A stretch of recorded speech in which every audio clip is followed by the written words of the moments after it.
আসসালামু আলাইকুম প্রিয় দর্শকবৃন্দ, কেমন আছেন? আশা করি আল্লাহর রহমতে সবাই ভালো আছেন।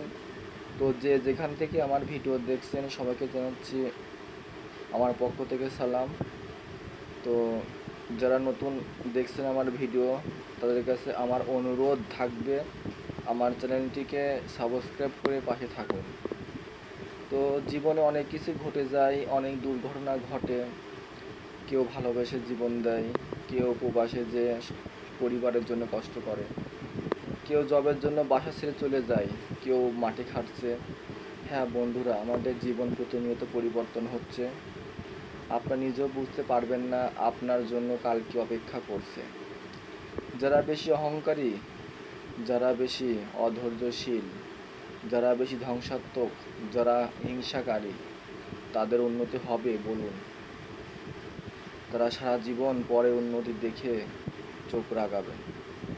আমরা সেই সকল মানুষ থেকে দূরে থাকব যারা আমাদের সবসময় ক্ষতি করতে চায়, যারা আমাদেরকে দেখতে পারে না, আমাদের ভালো কিছু খাওয়া দেখতে পারে না, আমাদেরকে ভালো কিছু করতে দেখতে পারে না। হ্যাঁ বন্ধুরা, ওই সব হিংসাত্মক, মারাত্মক, ভয়ঙ্কর মানুষ থেকে আমরা দূরে থাকব।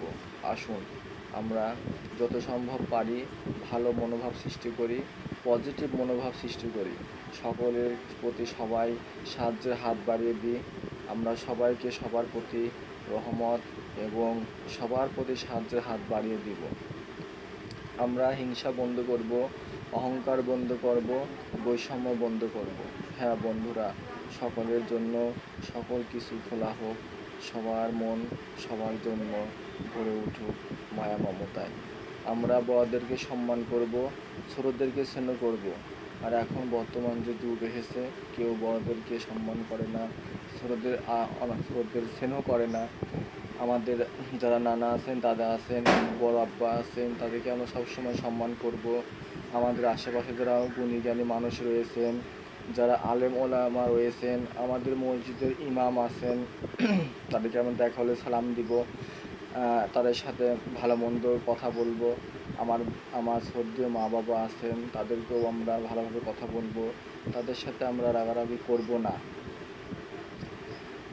তো এভাবে আস্তে আস্তে গড়ে উঠুক আমাদের সমাজ, সুশৃঙ্খল একটা সমাজ চাই, যেখানে থাকবে না মিথ্যা, যেখানে থাকবে না মানুষ মানুষকে ঠকানো। আমরা যে আজ প্রতিনিয়ত মানুষ ঠকানোর কাজে পড়েছি ভাই, এটা কিন্তু একদমই ধ্বংসাত্মক বিষয়। আজ আমি আপনাকে ঠকাচ্ছি, কাল আমিও আরেকজনের কাছে ঠকতেছি। তো উপরে একজন আছেন, মহান আল্লাহ তাআলা সবসময় সব কিছু পর্যবেক্ষণ করছেন। আমি আজকে আপনাকে ঠকাবো, কালকে আমাকেও ঠকতে হবে। আমি আপনাকে অন্যের পিছে দৌড়াচ্ছি, আপনাকেও দৌড়াতে হবে। আপনি কোথায় যাবেন? আল্লাহ বলেছেন আমি ছাড় দিই, ছেড়ে দিই না। তো আমরা একটা সুষ্ঠু সুন্দর সমাজ হতে হলে আগে যার যার জায়গা থেকে নিজের বিচার নিজেই করতে হবে, যে আমি কাজটি করতেছি কেমনে করতেছি। কারো যদি ক্ষতি করি, কারো সম্বন্ধে মন্দ কথা বলি, তো সেটা কি ভালো হবে?